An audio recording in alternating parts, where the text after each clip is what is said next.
So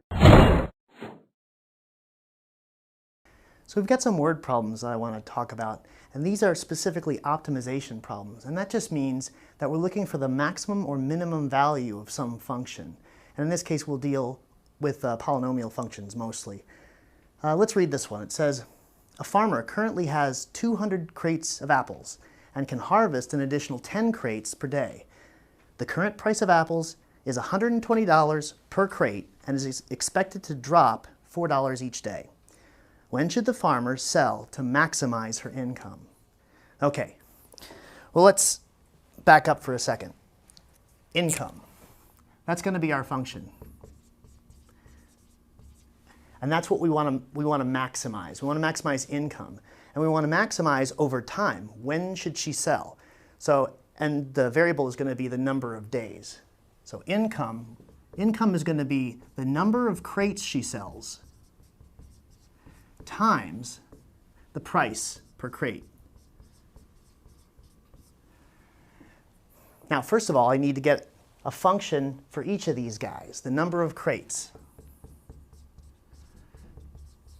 And the problem says that she has 200 crates, and that she can harvest an additional 10 per day.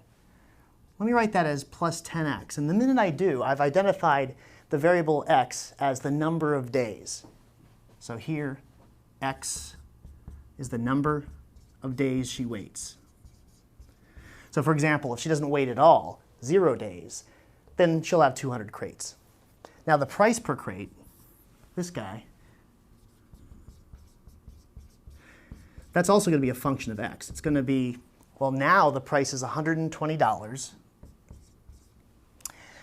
And the price drops by $4 each day. So minus 4x. And that means that the income function, let's call it I of x,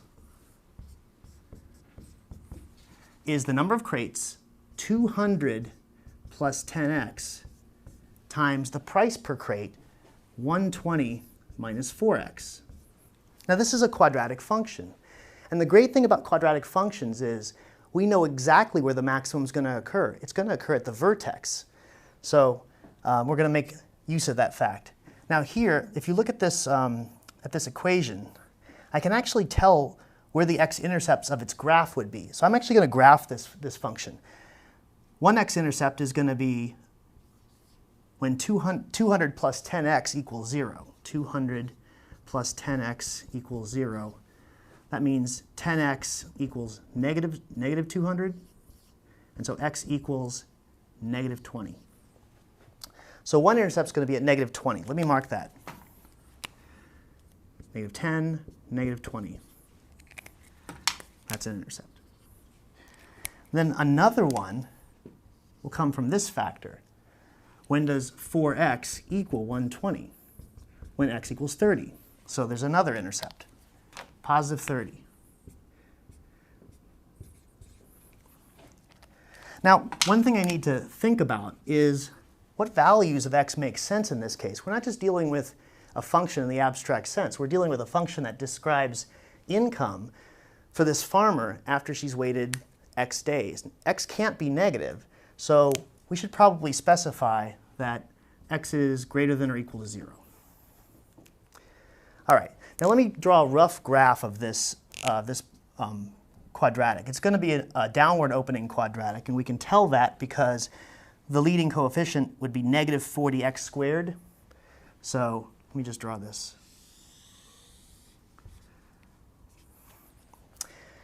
And because we're not really concerned with the negative part of this graph, right, that would represent a negative number of days, which doesn't make sense. I'm just going to dash this part of the graph.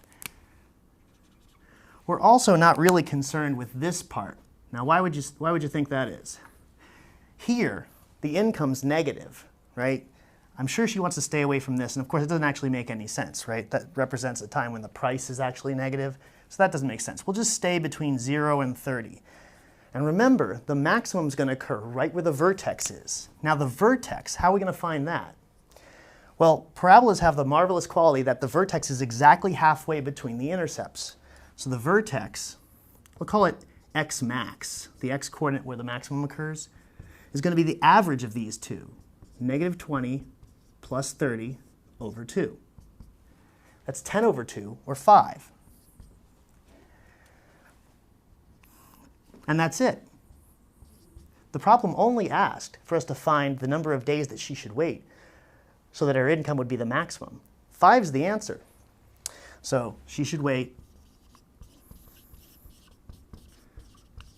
5 days. Now, if you're curious about how much she would make, you can easily calculate that by plugging 5 back into the function.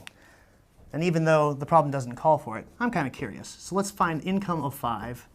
We have 200 plus 10 times 5.